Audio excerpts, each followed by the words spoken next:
Bon, Kamao, mon frère, tu reprends la parole.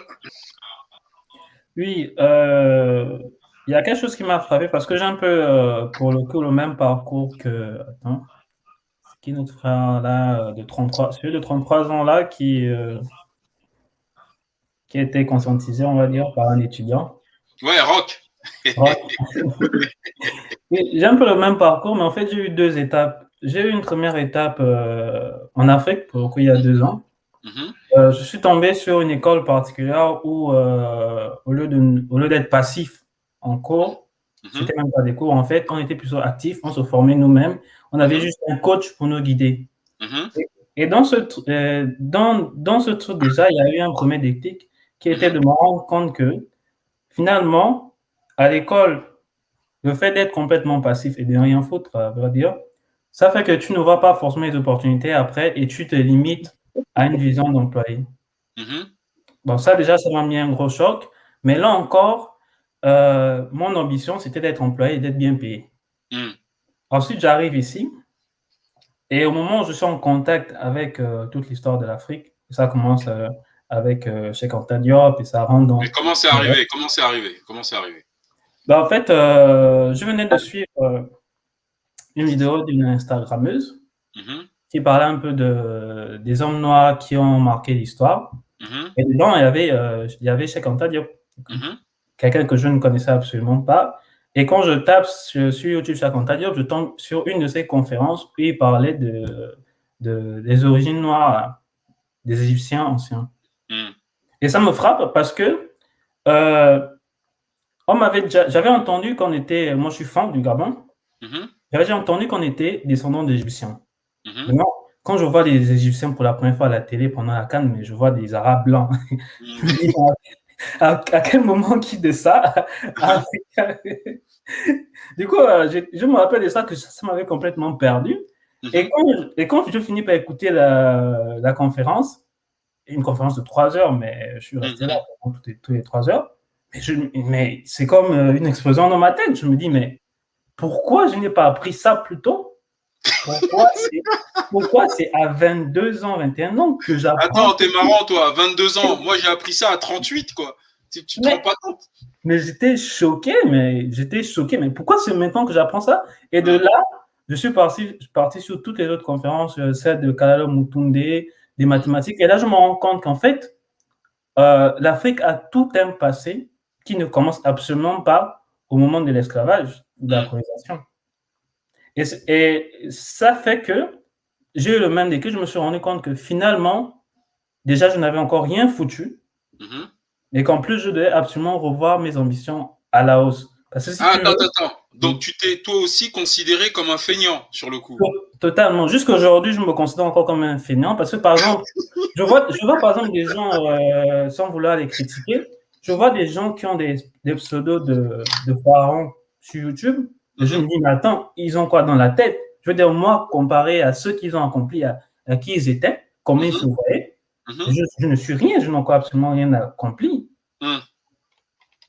Donc je me dis que non, aller prendre comme pseudo des noms de ce genre de personnes ou comme nom, parce que moi aussi j'ai dû choisir, prendre un nom qui n'était pas François, Mhm.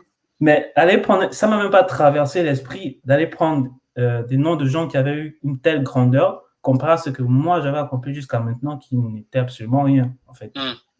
Donc, ça m'a donné une rage et ça m'a fait revoir absolument, mes ambitions à la hausse parce que bon, on a besoin de ça pour qu'un jour, on puisse effleurer encore le niveau qu'ils ont eu à leur époque. Mais alors, attends. Moi, j'ai une question quand même. Mmh. Parce que l'affaire de la conférence de 3 heures que tu viens de parler, là, est-ce que tu peux nous expliquer ce qui s'est passé dans ta tête un peu? OK, pour commencer, c'était d'abord une succession de chocs parce qu'à chaque fois, c'était: «Pourquoi je n'ai pas appris ça plus tôt?» Mmh, Mmh et ça durait longtemps parce que ça s'enchaînait sur plusieurs conférences et mmh, c'était des mmh, chocs comme ça à chaque fois. mmh, Ensuite, il y a eu une frustration. Et une sorte c'est pas de c'était presque de la haine, ça aurait pu en être, mais ça s'est enchaîné comme ça, c'est monté, monté, monté sur tout ce qu'on avait subi mmh, mmh. dans la communauté. C'est quelque chose, vraiment, c'est monté en moi de plus en plus fort. Ensuite, j'ai eu de la chance parce que je suis tombé sur la chaîne du coup de Philippe Simo. Mhm. Et là, il y a quelque chose qui s'est transformé parce que toute cette frustration-là, ça s'est transformé plutôt en rage de faire quelque chose. Parce que là où pendant la conférence, je ne faisais que subir les cours de l'histoire, je n'avais pas d'armes pour savoir comment moi, je contribue à changer les choses. Et ça me rappelle un sentiment qu'on a en tant que jeune quand on est sur le pays. C'est le sentiment déjà qu'on n'appartient pas au pays lui-même, on ne fait pas partie de la communauté de pays parce qu'on est foncièrement abandonné. Puis en Mhm. plus, on ne sait même pas comment faire pour espérer changer les choses. Parce qu'au Gabon, on a vécu deux périodes difficiles en 2009-2016, où on a vu beaucoup de gens mourir, pour le coup. On se dit que qu'est-ce qu'on peut faire finalement? Mais attends, tu nous appelles du Gabon? Non, là, je suis en France. Pour le coup. D'accord. Mais comment dire? Euh, En fait, quel regard tu portes toi aujourd'hui? Tu as quel âge là maintenant? 23 ans. 23 ans. Quel Mhm. regard maintenant tu portes sur... Est-ce que tu penses que le fait de, de, de prendre conscience de son histoire véritable pour le coup peut aider, peut contribuer à l'émergence du frangin qui est sur la droite là? Est-ce que tu lui recommanderais automatiquement d'aller s'asseoir devant une conférence de Kalala Oumutunde, du professeur Obenga, de Cheikh Anta Diop, du professeur Kovi, là, de Reg Miret, et dire attends mon frère, faut que tu regardes parce que il, y a, il te manque des infos. Est-ce qu'il leur manque des informations, selon toi? Total- Totalement. Mais totalement. En fait, le fait d'apprendre ça, mais c'est vrai que ça envoie des cours à plusieurs points, mais au final, ça fait naître une confiance, mais ouf, ça m'a fait naître une confiance, mais je sais pas à quel point, parce que tellement que, je sais que peu importe ce qui va se passer là, Mmh. je vais absolument arriver à un niveau qui mérite qu'on puisse raconter que non, il y a des Africains qui se sont battus pour rétablir l'Afrique. Mais ça m'a fait Ouais. naître une confiance. Donc, les yeux fermés, je recommanderais à une personne qui, actuellement, n'a pas ces connaissances-là, de chercher absolument à les avoir. Ce n'est pas de connaître. Moi, je n'ai par exemple pas lu Civilisation nègre et culture, Mmh. mais les quelques éléments que j'ai pu comprendre, parce qu'on se rend compte de beaucoup de mensonges dans lesquels on vit, ça m'a donné envie, pour le coup, de faire beaucoup plus, de faire ce qu'il faut. Mais en plus, ça m'a fait naître cette motivation, mais vraiment que je dois faire quelque chose. Et je pense que si un Africain passe par ce processus-là et qu'il n'a pas ce sentiment, c'est qu'il est sérieusement atteint. Ouais, je dis sérieusement, il est sérieusement atteint. Non, mais sincèrement, je te remercie pour le témoignage parce que moi, honnêtement, moi, je pense que c'est Dieu qui a préservé le monde parce que moi, j'ai appris ça tard, hein, mon frère. Toi, tu as 22 ans, tu es déjà fâché. Attends, tu fais quoi des gars comme moi, là? Moi, c'est à 38, 40 quoi, que j'ai commencé à comprendre et à voir les trucs. Vanxi, tu penses quoi, là, de ce que disent les petits frères, là? Comment tu analyses un petit peu la chose? Enfin, qu'est-ce que ça t'inspire, là, ce que nous raconte le frère? Alors, Parce que tu vois, Rock et Kamao, ils ont à peu près la même histoire, tu vois, en matière de prise de conscience, puis soudainement, alors qu'avant, ils étaient plutôt pépères dans leur petite vie, machin, et là, soudainement, ils ont une envie d'en découdre. alors, moi je dis en fait, euh, quelque part, au fond de tout Africain, Mhm.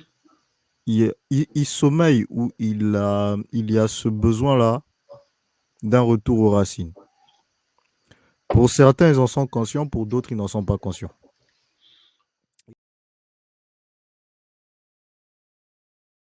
Intervenir aussi. Kamao, mon frère, vas-y, ta conclusion En tout cas, déjà, merci d'être venu éclairer le débat. J'ai beaucoup apprécié. J'espère qu'on te verra souvent là sur nos lives.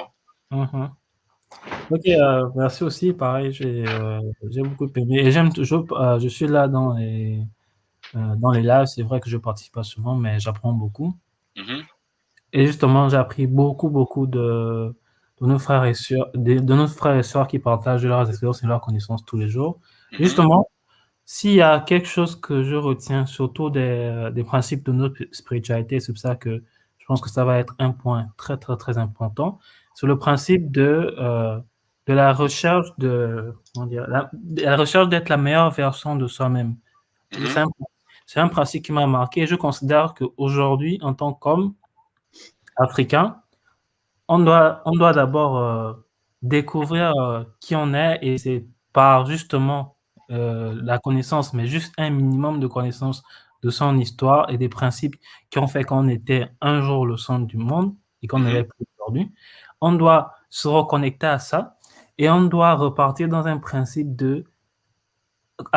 d'abord chercher son rôle et s'assurer de l'accomplir tous les jours. Donc, il faut absolument qu'on soit conscient de notre rôle avant tout. Une fois qu'on est conscient, on doit maintenant s'atteler tous les jours à remplir son devoir. Aujourd'hui, le devoir qu'on a, c'est de se battre pour restaurer l'Afrique. Mais demain, le devoir qu'on aura, ça pourra être de découvrir son talent et puis de vivre sa vie. Mais à ce moment-ci-là, on peut souhaiter la paix, mais pas tout de suite, parce qu'on est dans guerre. Je vais partir là-dessus.